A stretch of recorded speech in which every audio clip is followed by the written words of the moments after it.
Assalamu alaikum, namaste, hotep, shalom alaikum, peace. This is Tracy Lene Muhammad, and I just wanted a few minutes of your very valuable and precious time on a Wednesday morning to remind you that you are spectacular.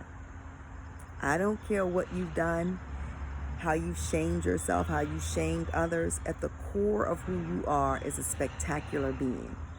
Your personality may make choices that are shitty, and you can at any time stop doing that if you decide to. But the core of who you are, the essence of who you are, comes from the Creator, the great I am. So you are indeed spectacular. Whatever is having you to show up in life in a way that's not productive in your family, in your personal life, with friends or coworkers, or with the God of your understanding, stop it. Just decide you don't want to live that way anymore. And once you decide you don't want to live that way anymore, make a firm commitment to stop. Somebody once wrote the Most Honorable Elijah Muhammad a letter, this like 10-page letter talking about their addiction to smoking and how they wish they could stop and they don't know why they won't stop, and can he please help them, tell them how they can stop smoking. The Honorable Elijah Muhammad wrote back 3 words: just stop smoking. That's it. Now, when I read that many years ago, I understood what he meant. He meant shit or get off the pot. That's what he meant. He meant decide that you're not going to do the thing and then just don't do it. When you decide that you're not going to do a thing, all of the tools to help you appear. You're not stuck. You're not a tree, so you can indeed move on from fuckery. You can decide, I don't want to do this anymore, and then you can stop doing it. People will probably try to hold you down to what you used to be. You don't have to let them be the deciding factor of who you are. You can decide to move on from them as well. And I've been guilty of that. I've been guilty of being hurt and deciding that because the person continuously did the same thing, then they are it forever, instead of letting go. And what I recognized is when I did that, I was hurting myself more than I was hurting them, because the energy it takes to distrust somebody, to look around and snoop and wonder what they're doing, it is killing you. So stop it. You can decide, well, whatever they're doing, that's what they're doing, and it will not affect you if you let go. I know people say, no, that's not true, because they could be doing something and it affects you, because if you don't know what's going on and you can't prepare. I disagree with that. I'm not telling you that you're in error. I'm saying I disagree with that. And from what I've found, when I truly let go of worrying about anybody outside of the body that I'm in, life started flowing a whole lot more freely.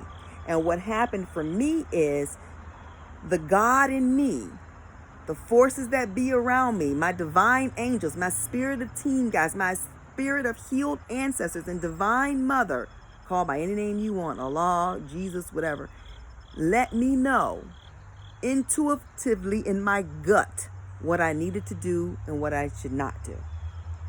The difference is my intuition before that was fear-based. So I felt it was intuition. It really came from my gut, but it came from a place of fear. When I let go of that place of fear and allowed people to say that they changed and then accept them at their change, I noticed whether they really indeed did change or whether they were full of shit. And if they're full of shit, you know how to say bye-bye. We're connected to one another, but we're not attached in a way that you can't live without somebody else. The only person you can't live without is you, because if you stop breathing, you're out of here. You can only not live without you. Everybody else can come and go. And I know it's difficult to let go. I'm not saying it's not difficult, but it's doable if it's need to be done. So when you decide to trust yourself, to trust the force of God within, to follow the tenets of whatever it is you say you believe, following those tenets. Because if you say you believe something and you're not following those tenets, you don't believe it. You can bullshit yourself and say, well, there are degrees to belief. And indeed they are. But if you're not doing what it says, the degree of belief is zero. For me, religion wasn't fitting me. Christianity, Islam, as it was taught as a religion, it wasn't fitting me. So I decided to walk away from religion and to get into a spiritual essence where the tenets of every faith has something in it that I can pull from, but I won't call myself any of that. What I've decided to call myself is a soul. I am a soul. That's what I am. All of the things that you attach to it, I don't attach myself to it so that then you can't hold me accountable. But if I tell you that I am a Muslim and I'm outside without my head covered and my chest is out and I'm sleeping with people's husbands or sleeping with people's wives or eating pork or doing all the things that the tenets of Islam say I shouldn't do, then I'm not a Muslim. If I tell you I'm a Christian and I'm crystallized one with Christ and I run around not forgiving nobody for shit, but Jesus says forgive 7 times 7, I think it is. Whatever it is, he says, then I'm not a Christian. And you can say, well, I'm striving and don't judge me. I'm not judging you. I'm just saying if you say you're something, if I tell you that I am a doctor and you see my doctor's license on the wall, you'll believe I'm a doctor.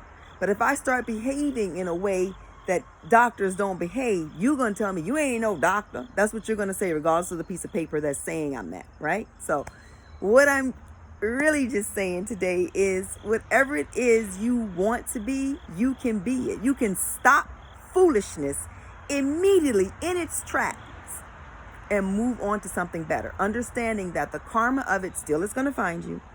You will not get away with it. We can't get away with anything because it's like this. Anything you send out, it's yours, so it's going to find you.